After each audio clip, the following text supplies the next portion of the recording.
আজকে 138 বছর পরে আমাদের শ্রমিকদেরকে ওভারটাইম না করলে সংসার চলে না, এই ধরনের একটা পরিস্থিতিতে পর্যবেসিত হয়েছে। আউটসোর্সিংয়ের নামে সমস্ত ধরনের নিরাপত্তা কেড়ে নেওয়া হয়েছে।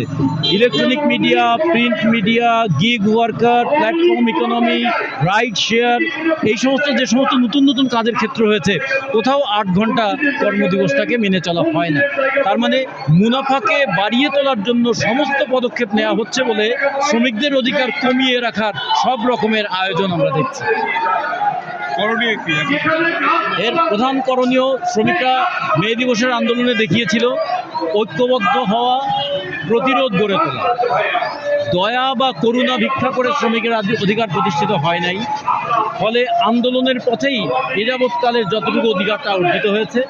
মে দিবস আমাদের শেখায় যে আন্দোলনের পথেই শ্রমিকদের ন্যায্য অধিকার আদায় করতে হবে। যতদিন শ্রমিকদের ঐক্যবদ্ধ আন্দোলন শক্তিশালী না হবে, ততদিন আমাদের অধিকার থেকে আমাদের বঞ্চনা চলতেই থাকবে। ফলে পথ একটাই, শুভবুদ্ধির উদয় কখনোই হবে না যদি শক্তিশালী শ্রমিক আন্দোলন করে না ওঠে।